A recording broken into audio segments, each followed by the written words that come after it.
What is going on, everybody? Welcome back to the latest edition of the Twinbill podcast. Obviously, you can see it right here. I'm going to do all the bookkeeping stuff, and then we'll get right into it because I feel like we're going to have a really good show today. I don't know. Maybe it's just me having a lot of topics to complain about in terms of the Yankees. Anyway, buy your merch. Yes, support the Twinbill podcast. 5-star rating on Apple Podcasts. Like, comment, subscribe, do all the good stuff. NyynewsTV, my channel, Big Blue in the Bronx. Also, give a shout out to a lot of the other people on this channel. NyynewST Podcast, Chef Talk, Guillen's World, Como Estas, Designated Spiz. Go give them 5-star ratings on Apple Podcasts. We are climbing the charts. And guess what? Nobody's got it like we do. And we have the best viewership. Maybe not in terms of numbers, but we have the best supporters on YouTube. So please, thank you, guys, for supporting us. We don't tell, I didn't phrase that correctly. We tell the truth like others don't. They want to give you all this creative nonsense and spin like the Yankees organization, but that's not going to happen here. Whether I disagree with Luka or someone disagrees with somebody else, we're going to be upfront and honest. So just thought I'd get that out of the way, and we'll be here all season, pre-games, post-games, and obviously we have the day at Yankee Stadium, June 25th, which might be a lot of people's only game to go to this season. And with that being said, I feel like I'm missing one more thing, right? But the day before opening day, NyynewsTV is planning on doing a huge live stream with all the guys and the podcasts, predictions, all of your favorite stuff to throw out in terms of opening day predictions and all that other stuff. So without overstating and all that stuff, Luka, how are you doing before we get into all of the nonsense that the Yankees have put us through? I'm doing well. Obviously, I'm happy that the Yankees have made virtually no offseason additions, or I should say valuable offseason additions, rather. It's just the same old when you bring the same people back. Everybody was believing the nonsense that the Yankees were putting out there, whether it's Cashman or House saying quotes, we need to get more athletic, this and that. The Yankees bought the glue.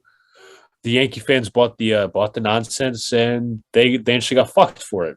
So stupid on them for believing it. So we'll give it to you real when we dissect through each quote. Well, I mean, if you have quotes.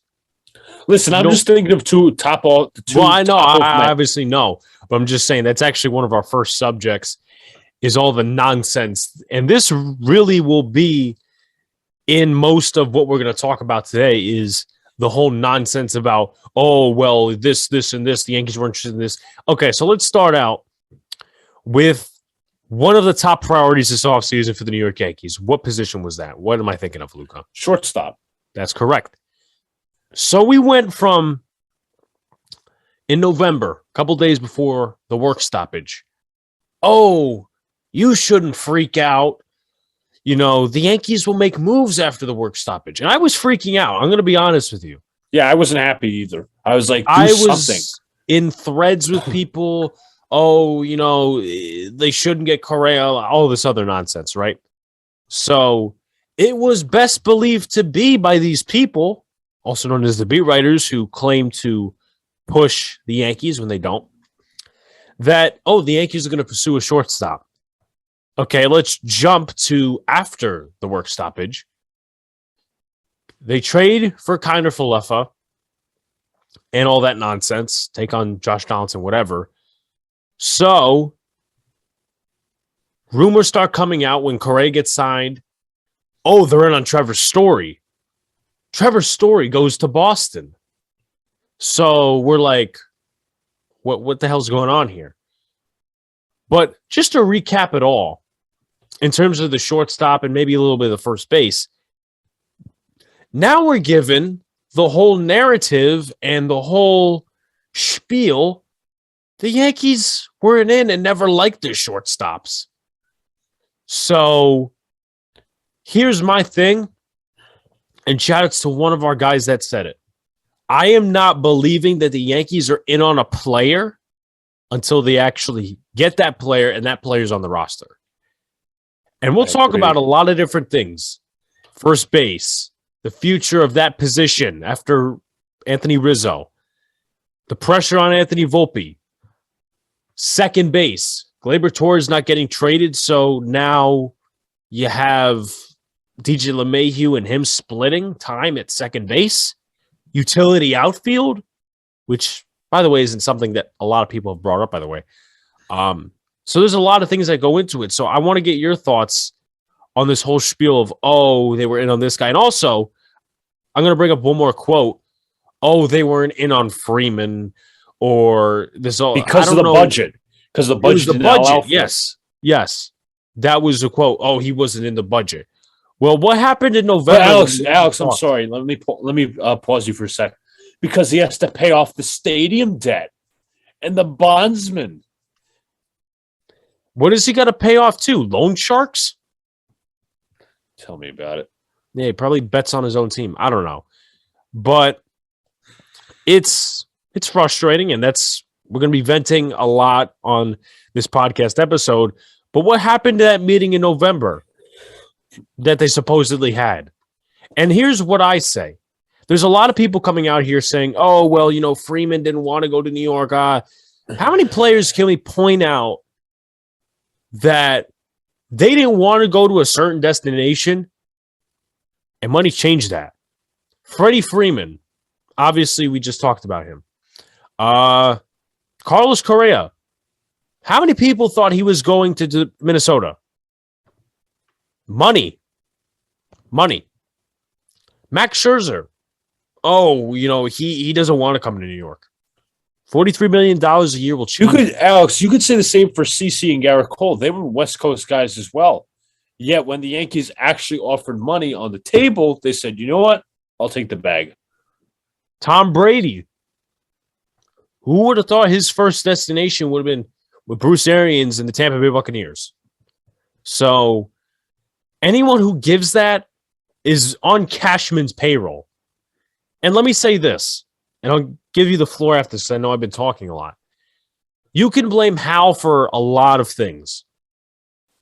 I think he treats the Yankees as more of a business than an actual team.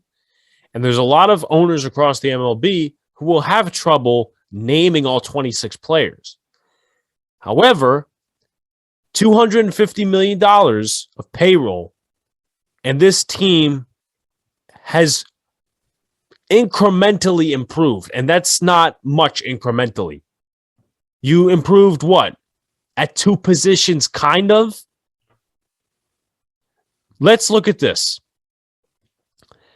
The Yankees were supposedly in on Joe Kelly and a lot of other bullpen arms. Now, I personally sanctioned the move of the Yankees possibly getting Joe Kelly because I feel like he has edge. He's a shit talker, and that's something the Yankees don't have. Obviously, that has changed now in a couple of different aspects. But other than that, I didn't want them going after the bullpen in free agency. Were there some good pitchers? Yes.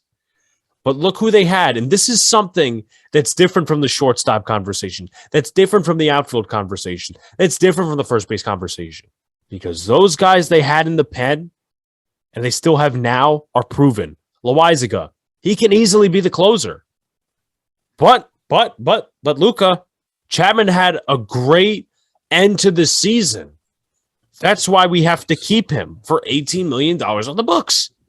Zach Britton, sitting this entire season on the injured list. I don't know how much money that is, but it's clearly a fucking waste. Chad Green. I dislike Chad Green. I know a lot of people like him. Oh, Boone used him too much. Bull honky. Yes, I partially believe that, but $5.5 million for Chad Green when if you put him on the trade block, there's a shit ton of teams that would take him. But look at the bullpen, and we talked about this, I think, last episode or the episode before that. Luis Heel, Steven Ridings, Michael King, Albert Abreu. How much am I missing, Luca? Besides Loaizaga.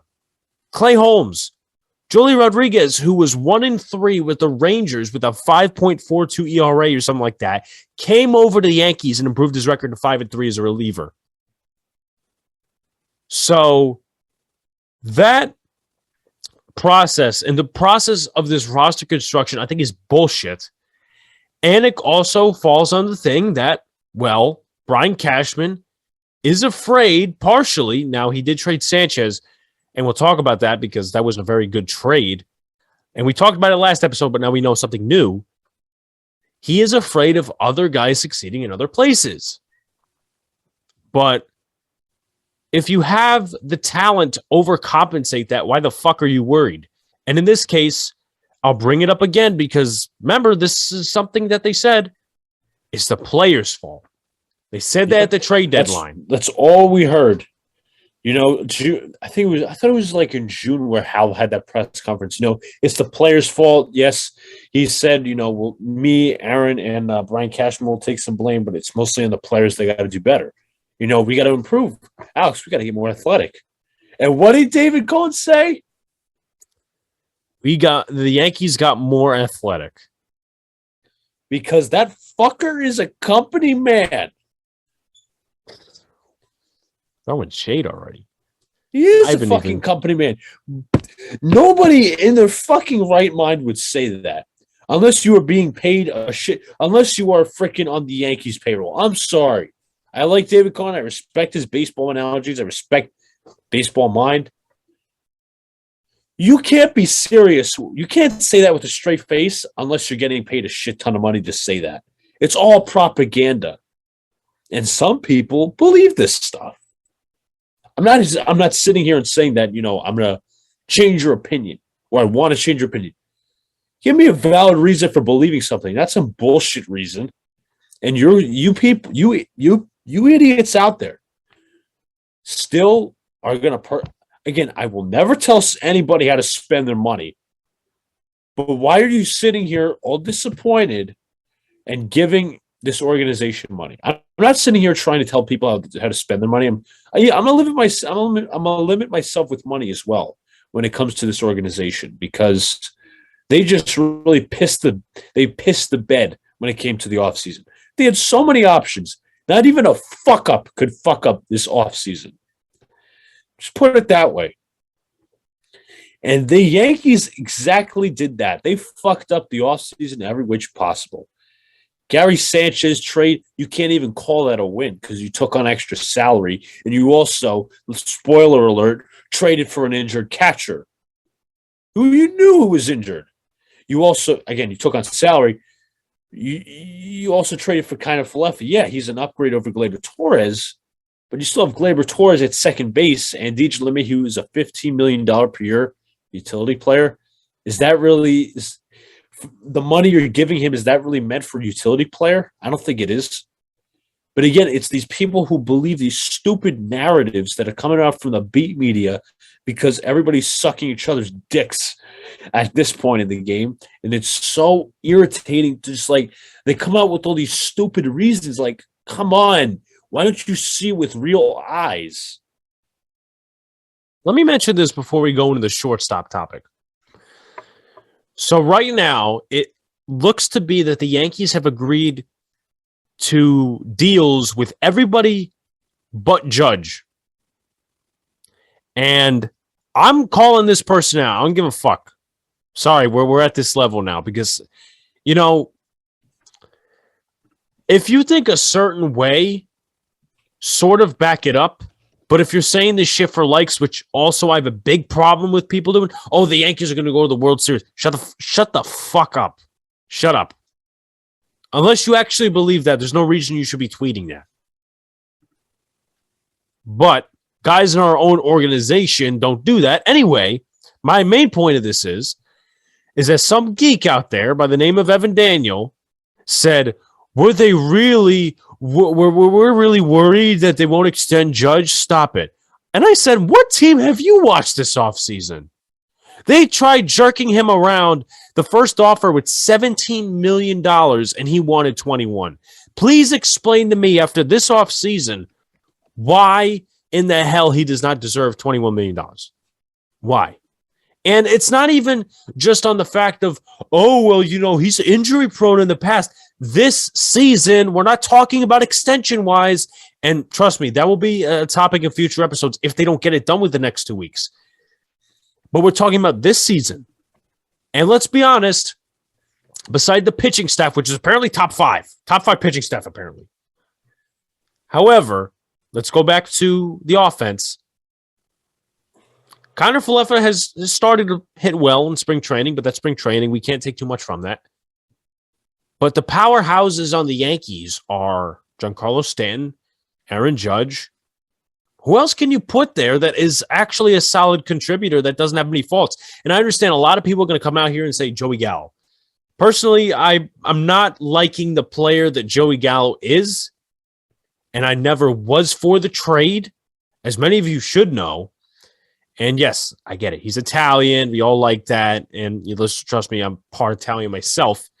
However, I don't like that they acquired him and he's on this team and he's a part of the flaws because when he strikes out, he strikes out.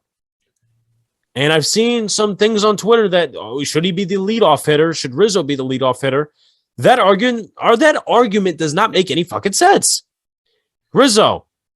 And I know Aaron Boone's like, we got to have, options as leadoff hitter. No. You could give me OBP, OPS, all this other nonsense to back up why Rizzo or Gallo should be the number one.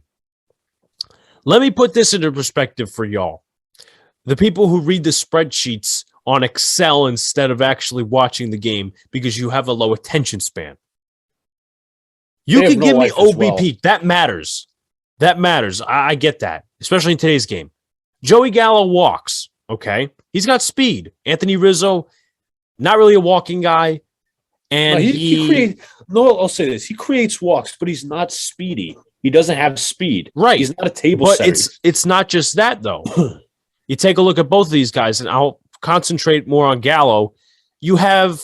Realistically, this is my personal opinion of Gallo. Now, obviously, I probably will be in the premiere, so, or may not, whatever the case may be, most likely be in the premiere chat. And you could debate me on this. You literally have three outcomes, in my personal opinion, three likely outcomes of what's going to happen at the end of a Joey Gallo at bat if he hits first in the lineup. You walk, strikeout, and a home run. And yes, on occasion, he will have a base hit or an extra base hit. But the problem is that Rizzo doesn't have speed and Joey Gallo is not a contact hitter. Isaiah Kiner-Falefa, if he batted first on opening day, I'd be like, you know what? This works. DJ LeMahieu, if he hit first on opening day, that works. Someone said that Aaron Judge, that Aaron Boone said that Judge could be a possible leadoff guy. That makes no sense. Fucking baseball guy, my ass. Gleyber Torres, would he be a leadoff guy? I've gotten tired of Gleyber, but if he was a bit better in certain areas, I wouldn't mind it. So I honestly don't know how we got to this, but I just wanted to rant on that a little bit because I feel like a lot of people need to add more to the conversation than just the advanced stats and actually look at the type of player these people are. But Luca, if you have anything to add on that. Yeah, you pretty much hit the nail on the head. It's like, don't you need a table setter to be your first guy up? Like somebody who could draw a walk? Like Brett Gardner was the perfect leadoff hitter for a reason. In his prime. Draws walks, takes a lot of pitches, fouls off a lot of pitches, and then sets the other guys up. That's called a table setter. We don't have a lot of table setters on this team. Contact guys who can get on first and maybe steal a base or again, table setting. That's the main thing with a leadoff hitter. They set the table. That you want to put Gallo and Rizzo are meant for the meat of the order. That's it. Because they are power bats. That's deserving of the meat of the order. 4, 5, whatever. Not for the leadoff hitter. Gallo is speed, but he's not a power hitter. He's not going to. Maybe if he what's the word I'm looking for? If he walks more this year, then maybe I'll buy into it, but I don't think that's going to happen. I remember the point that I was originally coming off of the Gallo thing is that people are questioning Judge being injury prone for a 1-year thing. And then they realize that Judge and Stanton and maybe a few other players on this team, in role players, I'm not talking actual, they carry the team, but Judge and Stanton, I feel like were a big part, if not the only part of the pulse of this team that they, last year. Because, I understand this team wasn't too energetic, but I feel like Judge was a big part of the offense. I think you can agree on that. Stanton obviously probably had the best year as a Yankee, though we didn't have an all-star, but the all-stars, obviously, it's fan voting, so you're not going to necessarily have, obvious players go in. But let's actually get into this shortstop conversation. Red Sox signed Trevor Story. The Twins stunned the Yankees for Carlos Correa. I want to say this because I've seen this a lot on Twitter, and it's also for likes, but you have to back up your statement as well. I've seen this statement that the Red Sox are not better than the Yankees. And I know you will have your piece and your time. Here's what I will say. And this is not being, you hate Boone or all this bullshit. Shut the fuck up. I'm being real. I'm being unbiased. That's just, where I'm at. I could be going to Sunday Night Baseball the first week, but obviously there's a lot of stuff that has to go into play. Anyway, the Red Sox, you take a look at their team. You take a look at their manager. Their manager uplifts the talent on that team. Have people, and I understand this is the spring, have people not seen the powerhouse that Bobby Dahlbeck can be? Look at the infield right now. Rafael Devers. Sure, the Red Sox are having concern about, his defense at third base, but he's still a powerhouse hitter. Xander Bogaerts is still playing shortstop. Trevor Story moves over to second base. So anybody who's saying, Story, Correa, they would have blocked Volpe, that's bullshit because Story moved over. A ton of players for opportunities would have moved their positions. Correa, I think, even said, listen, I'll play wherever. We have to go back to the old mentality, even though it doesn't come back to the new mentality because of the way Hal Steinbrenner and Brian Cashman have this organization set. However, you look at their infield, that's a pretty good infield. Maybe Devers not great defensively, but guess what? Is anyone really ruling out the possibility of Jeter Downs coming up and doing something for the Red Sox this season or next season? Nobody's saying it's blocking him because there's a possibility they get Devers traded to somewhere. But you look at that team overall, and they're just maybe not better talented, and maybe the Yankees have some talent in some areas that are better, maybe like the bullpen, the back end. But their manager and their system and their use of analytics and the way that team was constructed in ways is better than what the Yankees have. And unless you say why you think the Yankees are better other than just to get likes on Twitter or Instagram or whatever the hell you post on, I'm buying into the fact, honestly, that the Red Sox are a better team. So, you want to go through it? You want to go through it to prove the point? Because I have the Red Sox roster right here. Okay, if you want to go through All right, so initially I'll say the Yankees' rotation is actually better. Although the Red Sox, you could argue, have a better 1-2 punch. So here's their rotation right now. Obviously, Chris Sale will not be ready for opening day, so you're thinking Nathan Eovaldi is starting opening day. So here's their 5-man, even with Chris Sale. You got Sale, Eovaldi, Nick Pivetta, Tanner Houck, and Connor Siebold. The Yankees' 5-man right now seems like Garrett Cole, Luis Severino, Jordan Montgomery, Jameson Taillon, and Nestor Cortez. I say the Yankees are better. This is not biased. This is how I look at it. Now, I'm going to go to the bullpen probably last. Catching position, you got Christian Vasquez and Kevin Plawecki. Compare that to Kyle Higashioka. Compare that to Ben Rorvet. I say the Red Sox. Can't count Ben Rorvet because he's injured, so Rob Brantley. Red Sox catching room is better. First base, Bobby Dahlbeck or Anthony Rizzo. Right now, I'll take Rizzo. Second base, Christian Arroyo, Enrique Hernandez, and Jonathan Arraez. Actually, no, not second base, because second base is going to be Trevor Story. Okay, second base will be Trevor Story. Obviously, this roster doesn't look too updated yet. Let's be real. So second base will be Story versus Gleyber and Torres. DJ. Glaber and DJ. I'll take Story for the win. Third base, Rafael. Would it be Rafael Devers? Devers for the moment, yes. Devers for the moment versus Josh Donaldson. You could make an argument that Devers is slightly better, and he's more. He could, because you said there were concerns about his fielding, right? Mm-hmm. It's kind of like Devers is on the both Donaldson and Devers are on the downfall with their fielding because Donaldson is coming to the age where he's lacking his range, and he's being more of a DH candidate. Exactly. So maybe you could make the argument for Devers, maybe you argue from Donaldson. I don't know. You choose. Shortstop, Xander Bogaerts versus Gleyber Torres. I'm taking Bogaerts. Well, I mean, also you have to factor in Kiner Falefa. Wow, Kiner Falefa too. Well, I mean, Bogaerts, I think he's got more pop to his bat. But yeah, you could argue that. But maybe Kiner Falefa is a better defensive player because he's actually earned a Gold Glove at shortstop. Okay. So left field, Alex Verdugo versus Joey Gallo. As a fielder, I would take Gallo. As a hitter, and sorry, this is going to piss off a lot of people, but I'm not fucking filtered. I would take Verdugo as a hitter. Sorry. Right. Center field, you got Jackie Bradley Jr., Enrique Hernandez, who's also versatile. He can play the infield as well. I think it should be Kike Hernandez. I think it should be Kike Hernandez, and I think he's going to get the win in this one.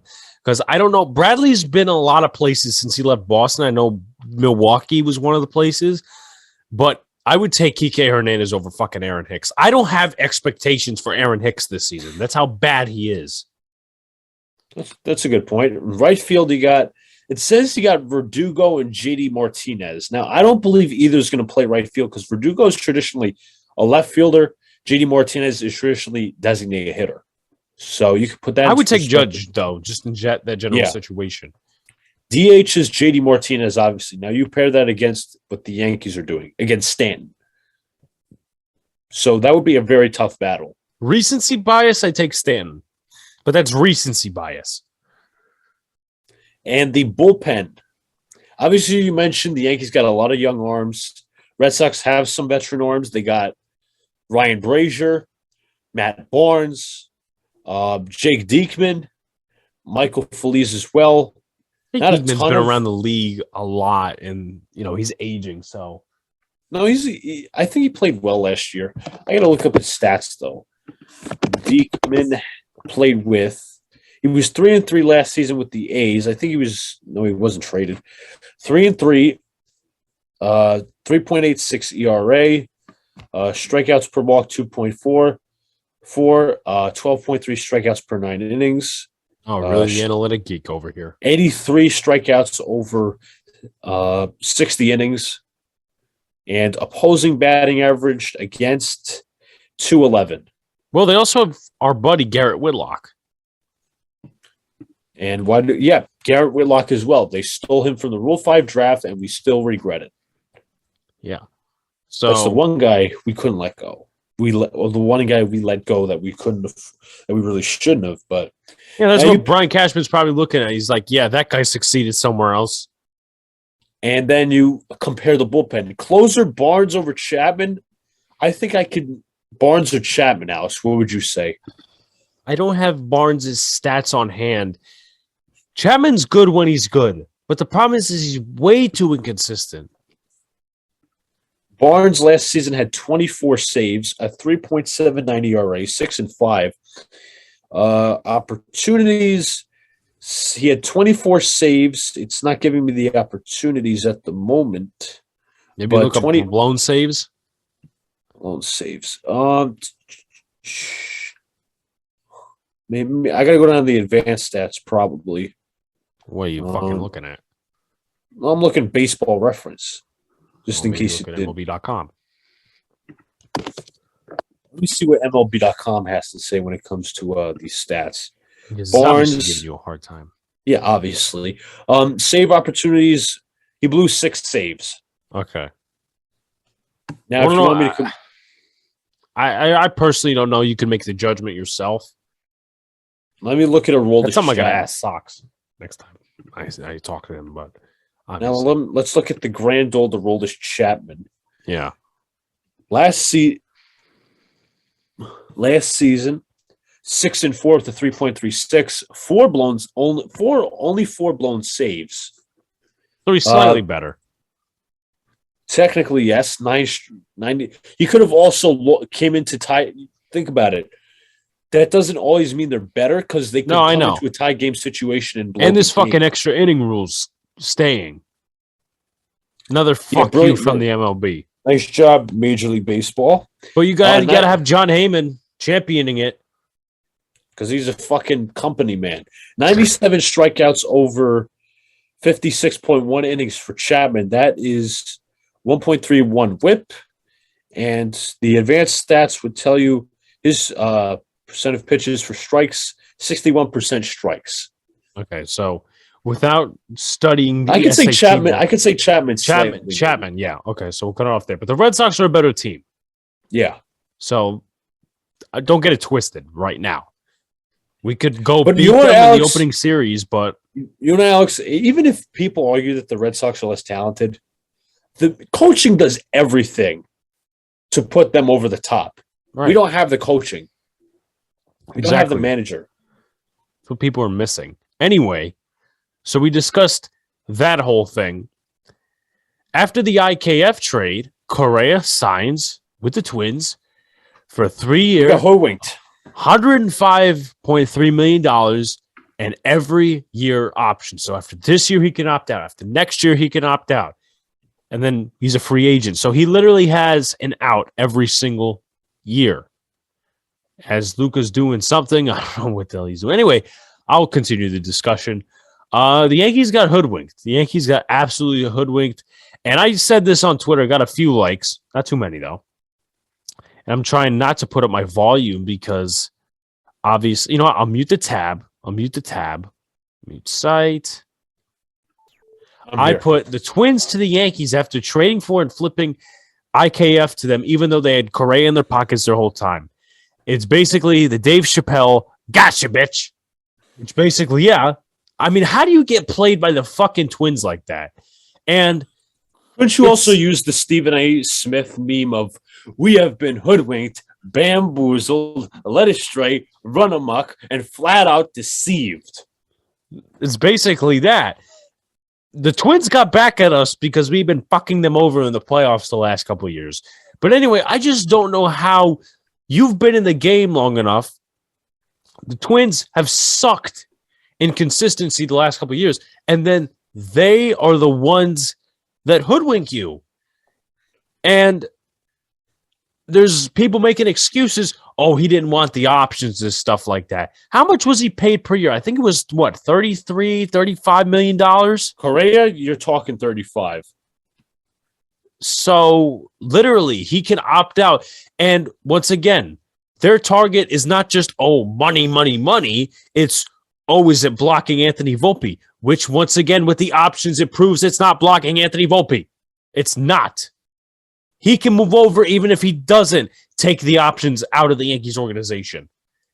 But I just don't understand how you get hoodwinked and add on to that, which we'll get into next. But I want to get Luca's thoughts first on the Correa subject. You take an injured catcher in addition to taking $50 million of Josh Donaldson's contract, Luca. Yeah, it's everything I said with the quote. We have been hoodwinked, bamboozled, led astray, run amok, and flat out deceived. It's the worst you can do. I bet the Twins GM was just putting the phone on mute and just straight out laughing, falling on the floor, rolling on the floor, laughing because of what he straight up did to Brian Cashman. I mean, it's just pure robbery. They've got the shortstop that they said, you know what? We'll give you our scraps. Here's what really happened. We took their scraps for something that we needed. We desperately needed a shortstop like Correa. I'm not saying Connor Falefa is a bad player. He's not. But Correa is the guy we need. Guy we needed. Right. So they got our left side of the infield, if you think about it. Yes. Could have had Urshela. And the only player I wanted to get over Urshela was Jose Ramirez, because I think he's balanced at the plate. He's been around for a couple of years. I don't think he's getting paid too much. Maybe I'm fucking wrong on that. But you do it for Donaldson, 36 years old, taking on the $50 million. I just don't understand what his strategy was. Obviously, once again, give up Sanchez. Okay, give up a catcher who doesn't fucking try on the field, who's inconsistent offensively, and pitchers don't want to throw him. Okay, give him up. Give up Urshela. Okay, so it's a bargaining chip. But you have to have a plan after that. So they decide, okay, let's be idiots and take on $50 million with Josh Donaldson. So they do that. And at that point, in my personal opinion, it's even. It's even. But no, Brian Cashman knows about Ben Nordvet's injury. Another Luke Voigt. He has an oblique injury because he lifts weights a lot. But they take him anyway. So that's not a win of a trade. And I've been one of the biggest criticizers of Gary Sanchez ever since he's been here. And ever since Boone came, and he's been fucking up. But that was not a win of a trade because you didn't have a plan. And even without the injury, I critiqued it because I said, you're relying on Ben Nordvet, who played 39 games last year and has no experience in the MLB outside of that. All of it is fucking potential. But they did not have a plan at catcher. And guess what? Your opening day catchers, Kyle Higashioka and Rob Brantley. And we'll get into the starting stuff later in terms of starting pitchers, because it clearly means right now that they don't have urgency. And we'll talk about the urgency. But the easiest route you could go in terms of catchers, Wilson Contreras, even though you might have to give up a little bit of a package for him, which is a problem for Cashman, but if I was the GM, not a problem. Obviously, I'm not the GM. Or Sean Murphy. They're rebuilding in Oakland. Okay, listen, we'll give you these prospects. It's not a Matt Olson deal where you're giving up a 1, a 3, a 7, a 16, or whatever. Sean Murphy's not great offensively, but he's good defensively. They should have done that Matt Olson deal anyway, but that's not even the point. Yeah. Luca, your thoughts on that and just the whole trade, not having a plan, all basically in reaction to what I said. Again, they did use, as you said it best, they didn't come away with a plan. They said, you know what? We'll tender Gary Sanchez, we'll trade him. But then it's because they had the opportunity to get a Tucker Barnhart. They also had the opportunity to get a Jacob Stallings. Somebody said they didn't trade for I think Brian was talking to me about this specific subject. The Marlins had an offer on the table from the Yankees. The Yankees had an offer. 3-team trade, apparently. Yeah, it could have been a 3-team trade. But the Marlins ended up hoodwinking the Yankees, and they said, no, wait. Yeah, the Pirates ended up getting trading away Jacob Stallings to the Marlins. They ended up taking that deal, and the Yankees just got hoodwinked by that too, because it's been an entire offseason of L's. Everywhere's an L. Hashtag run it back. Yes, hashtag run it back. But that's basically been my thing. Like, Alex, can you please tell us where our closest catcher is in the minor leagues? Where's our closest catching prospect? Double-A, maybe? It's going to take him about a year or two to come up here. Let me tell you something. Volpe's subject is next, and I obviously know that his dad's a big supporter of the channel, at least from what I hear, according to sources. But that's going to deal with a lot in terms of the future, because with the Yankees running it back on the short term, if it doesn't pan out, doesn't succeed, you don't have a plan long term. Let's get into that. Anthony Volpe, they're touting Volpe as, the next Derek Jeter, whatever the case would be. And he, in terms of expectations, needs to stun. He needs to stun a lot of people. He needs to be the next Jeter. He needs to be at that level, because that's what the Yankees are supposedly holding out for. Now, here's my question. Why are we not getting anybody? Now, obviously, we keep in mind that Connor Falefa is a Yankee, and he's playing shortstop. But Anthony Volpe has not hit Double-A yet. if I'm correct, yeah. Because we saw him in Hudson Valley, well, not in Hudson Valley, but Hudson Valley came into Brooklyn a couple of times last year, and we happened to see him and a lot of other Yankee prospects. Randy Vasquez, who actually took a picture with Luca and Sean, a very nice guy, Yankee prospect. Anyway, back to my initial point. This guy hasn't hit fucking AA yet. And Oswald Peraza, who they're tight on, is for some reason not getting the praise, which doesn't make any sense if you think about it. And once again, this is not a rip on any certain prospect or whatever. This is a rip on the Yankees organization, the way they're structuring this whole thing. Peraza is more ready. Peraza has better stats. I think he is MLB ready. And once again, IKF, good player, contact hitter. I like the addition, but it's not compared to the options that were on the table. So, with this pressure on Volpe, and once again, put all this stuff aside, he has to show out, or else it's an automatic failure. And once again, I'll say this. At first base, we'll get into that. If Anthony Rizzo opts out for more money, what are you going to do? Go freaking sign Eric Hosmer next year?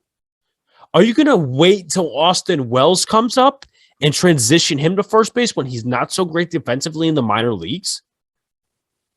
What are you going to do if you try to trade Aaron Hicks? What are you going to do if Judge walks? I don't understand the process, and I know I'm getting ahead of myself. I'm going to let you talk in a minute because I don't want to override every topic, and then suddenly we don't got shit to talk about. I've had people debate me. Tim LaCastro and Brett Gardner are better utility outfielders than Esteban Florial. No. I understand that a lot of people are getting the bad flashbacks from this Clint Frazier thing, but Florial actually did well in the major leagues when he was called up last year. With all the COVID and all this other nonsense, he did well. And if he's a cheaper option so you can assess in other areas, just as a utility outfielder, I'm not even saying as a long-term option. As a utility outfielder, if you can at least put him in a couple of games for Hicks or someone needs an off day, stuff like that, put him in. But once again, I don't understand why they went back to LaCastro and where Inciarte has an outside chance to make this roster and Marwin Gonzalez. But Luca, go ahead. I've been ranting for like 10 minutes now. Yeah, I don't understand the first base future at all. I mean, yeah, we talk about we want to be a win now team, but you mentioned it. Anthony Rizzo can easily opt out after this year, and he could easily go and get more money somewhere else. Then what is your plan there? Who's down in AAA to be the first baseman? Is Marwin Gonzalez suddenly your future? Because I think he can play first, but that's not the point. You said it. Is Austin Wells going to be that guy? I don't think he is. Unless the Yankees already have a set plan to catcher. That is not even sure. That is not even sure when it comes to that. And I'm just going to preview the first base class.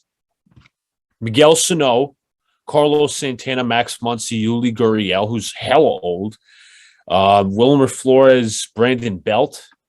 I mean, you really look, the exception for Sano, you're looking at 30-year-old guys, unless there's some young guys there. Jose Abreu, I didn't even know was 36, so you don't really have a good future plan in terms of first base. But in terms of Esteban Florial, I think the Yankees have completely misused him. We were sitting here letting Gardner and LaCastro take over, as you said. And Gardner's not on the team. You have to remember. Not anymore. Gardner was last year's the backup, outfielder where it should be elsewhere. I'm sorry. Remember, Luca, he was set up to be the center fielder once we traded for Gallo still. Ridiculous. But, we've essentially wasted another top prospect who's probably going to succeed elsewhere once we trade him. That's how I look at it. But also, what's the trade value? It's probably diminished. Let me say something else. Obviously, Davey Garcia is also in that conversation as well. They traded Luke Voit this past week. Now, I don't have too many thoughts on it. He was going to go blah, blah, blah. We got a Justin Lang who needs help with his control. I think that's his main issue. Has a lot of walks, not very consistent in terms of his record. Once again, it's a prospect. They salary dumped that basically, and obviously people were expecting this big package, which once again, I guess it's reasonable in the end. And a lot of people were overhyping the possible package that comes back. But two things come out of that. You don't have a first base option once again behind Anthony Rizzo, unless it's DJ LeMay who's going to move to first base. I wouldn't like that. Or just to put in there, but he's 36. I highly doubt the Yankees do this. They go out there and push Donaldson to first base and call up Peraza to third base. Trust me, that's a possibility. Trust me. I'm gonna say it right now. People have done this, teams have done this with a lot of different players, but at 36, it's not right. The Yankees would do it anyway. But my main point is this. You traded Voit as a salary dump. And he didn't necessarily do the greatest last year. Once again, why not dump Chapman? Why not dump Chad Green? You can't dump Britton because it's on the IL. So, once again, the construction strategy lacks common sense. Yeah, I think our buddy Donald Stewart mentioned it when we were streaming the Hawks next game. Yankees really didn't have any leverage with this trade because they had Anthony Rizzo to take over the first base position. They had a back. They already had their plan at first base, so it was essentially like the Yankees just traded excess. They traded their scraps, so there was no real leverage there. If they were going to trade him after 2020 when he won the home run title, okay, then you're going to get a ton of value for him. But the Yankees did not do that. The thing is, though, that wouldn't have made sense at the time either because they didn't have Rizzo. Rizzo was acquired at the deadline. So, Alex, you could have easily set up Chris Gittens to be the future first baseman. I actually like Chris Gittens, but he's doing his own thing in Japan right now with Tohoku Rakuten Golden Eagles. I can't pronounce their name, but shout outs to him. Anyway, so we got some more topics to cover before we get out of here. Why are the Yankees propping DJ and Gleyber to split roles? We talked about this a little earlier in the show. $15 million for a player to split time with Gleyber Torres. And remember, Luca, Gleyber Torres was supposed to be traded. He was supposed to be a trade asset. Please tell me what happened to that because I don't understand. You could go out there, try to get Sean Murphy, trade a couple of prospects, and Gleyber Torres. And I'm not trying to be, this guy who puts trades together and mocks and all that stuff. That's one of the hardest things to do. I don't have time for that. But Gleyber Torres, what is it? Another year run it back? How many excuses have we given this guy? Year after year after year for the last 2 years. Wasn't good at shortstop in 2020. Oh, that was a COVID season, so let's run it back. And then switch him to second base. What was all of that money for DJ LeMay? It's once again the flawed process because they started 2021 with Gleyber at shortstop and it didn't pan out. And then they started him at second base the last few weeks of the season. So at the beginning of 2021, what was the point of giving DJ that money? And in another scenario, what was the point of starting Gleyber at shortstop when you could just say, hey, listen, he's going to be the long-term second baseman. We know he's better there. We're not going to give DJ the money, and we know we're just going to run it back like this. Once again, it's a flawed process, but I'll let you talk.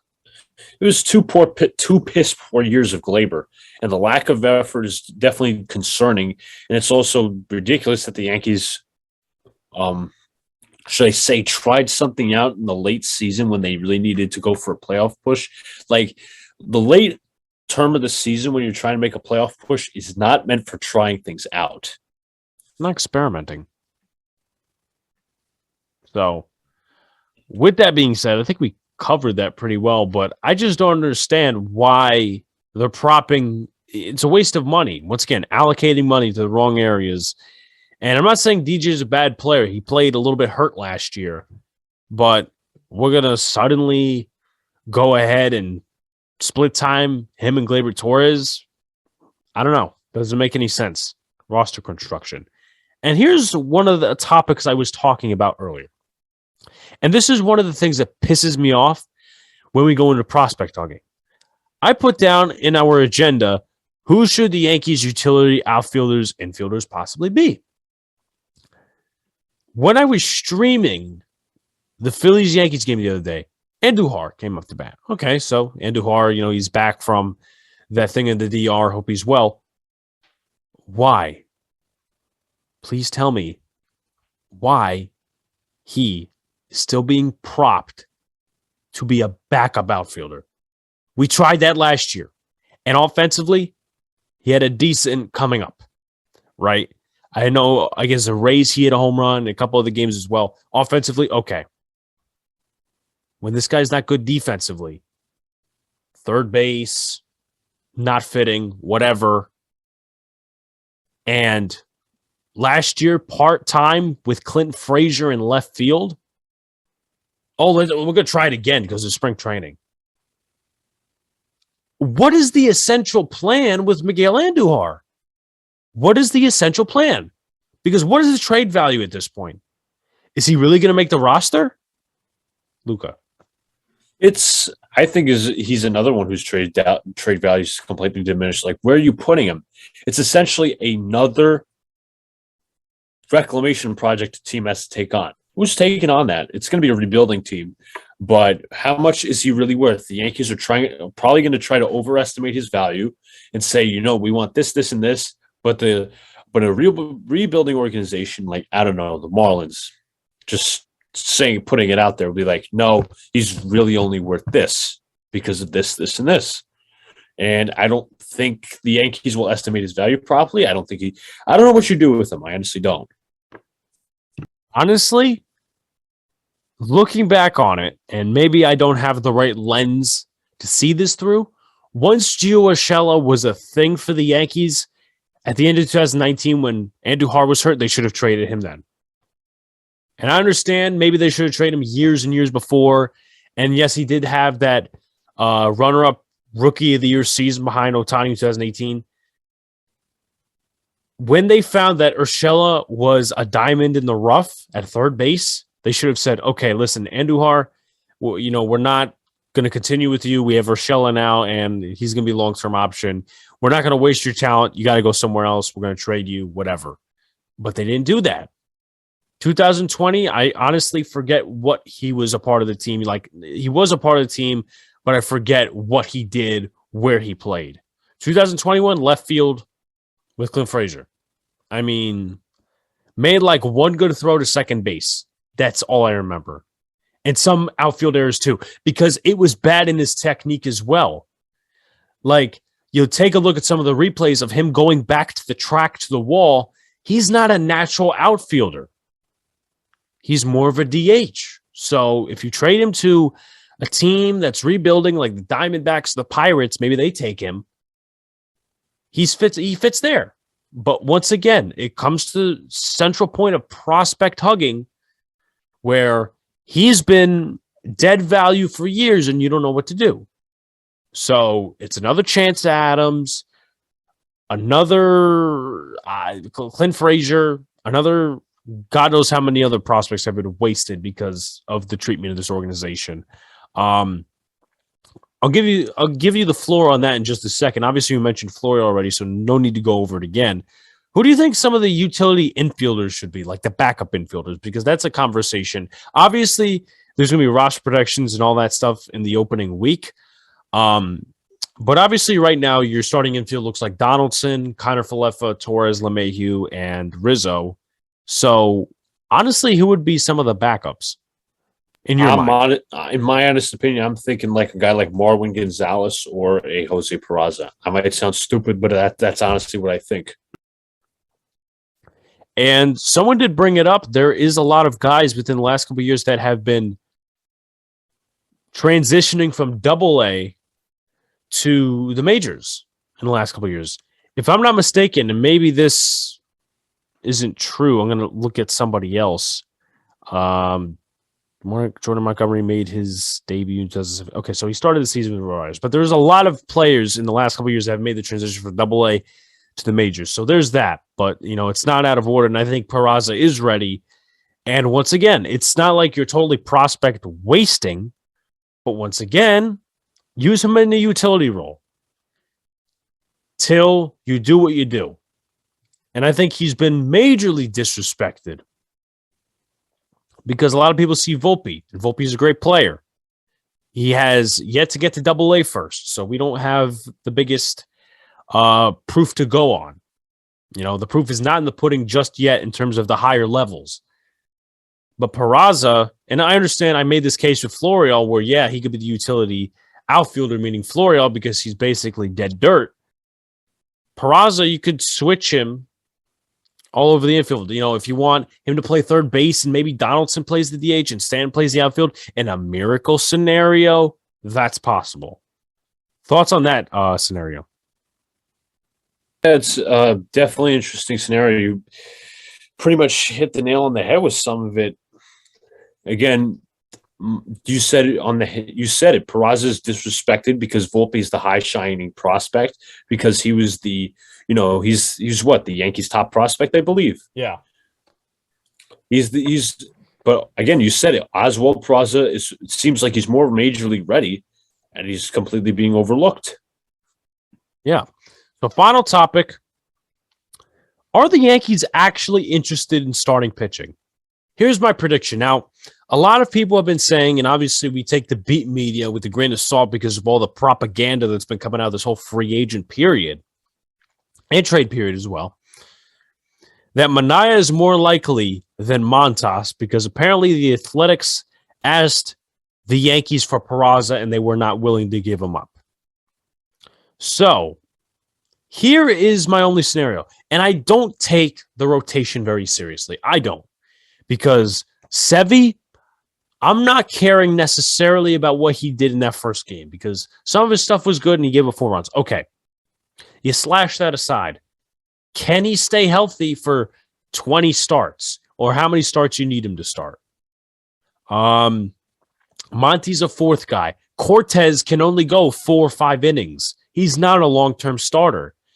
And by not getting 1 or 2 starters this offseason, the Yankees are not serious at the back end.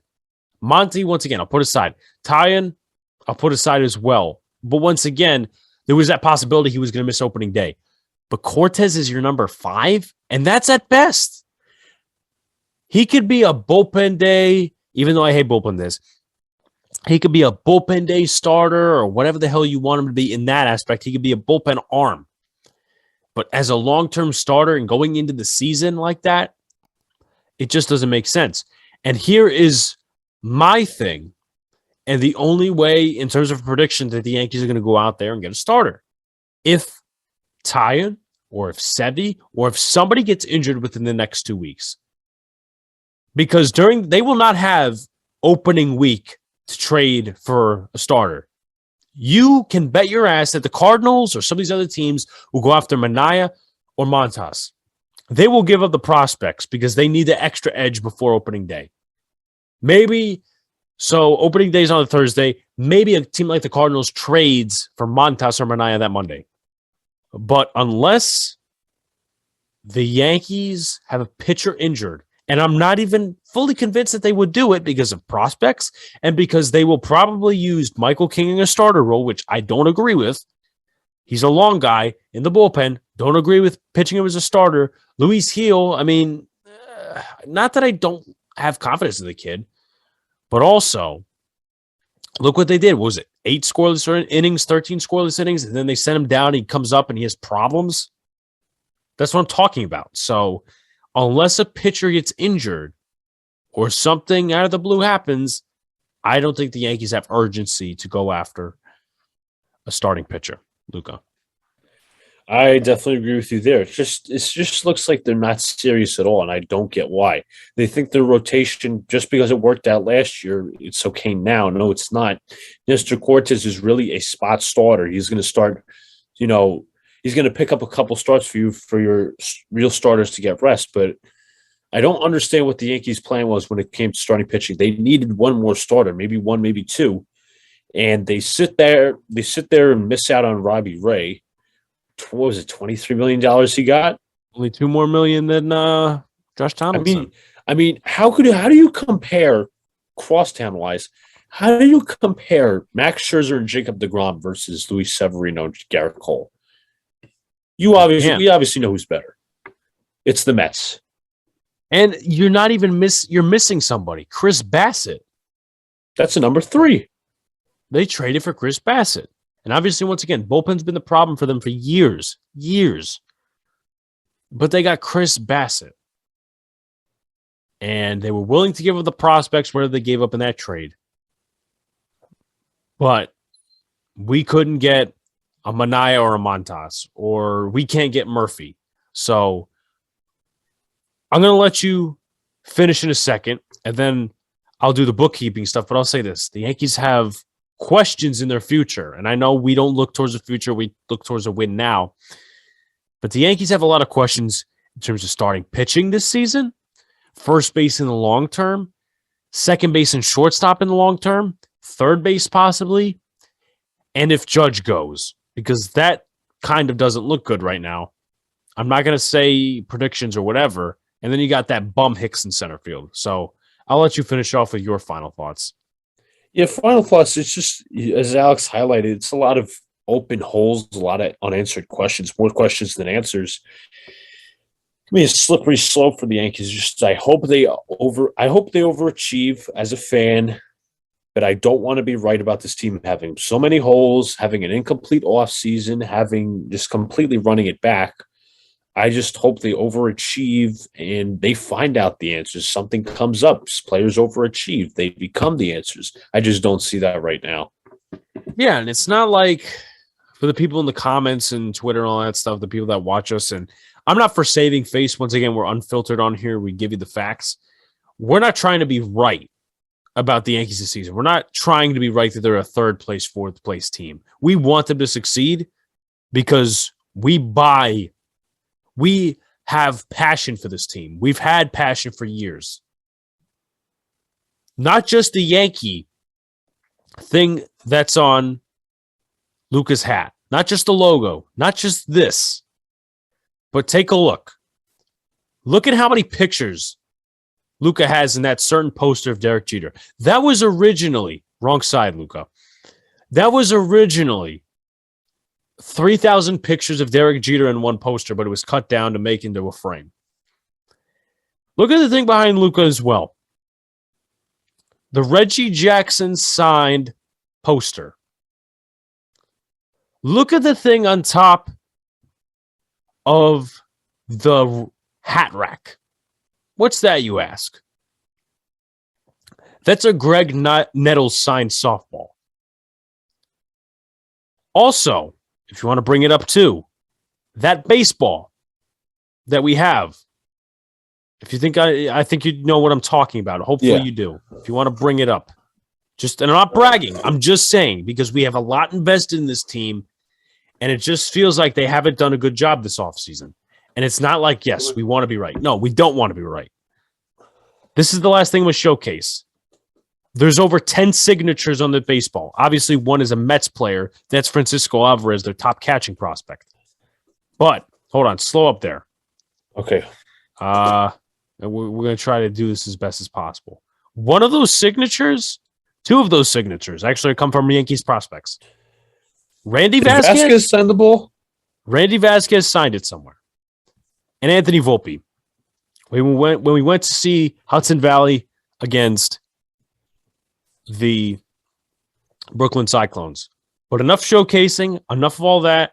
We've proved our fandom enough. We've bought game tickets, all that stuff. Also, the stuff on the wall to the left. Our second Yankee game posters against the Toronto Blue Jays in 2013, which was an abysmal year. Chris Stewart and Austin Romine catcher. God, let me ask a question, Luca. Kyle Yashoka or Ben Roordvet or Austin Romine and Chris Stewart? Or, that's the answer. We're going to end off with or? Yes. I definitely do not know the answer to that.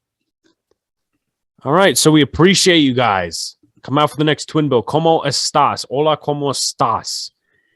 Is, I think, 5 a.m. tomorrow morning. which will be Thursday morning because obviously we're recording this on a Tuesday. Anyway, appreciate you guys. Do all the good stuff. Like, comment, subscribe. June 25th. Pretty sure that link is probably dropped in the chat. Merch. Don't forget your merch. Don't forget your merch.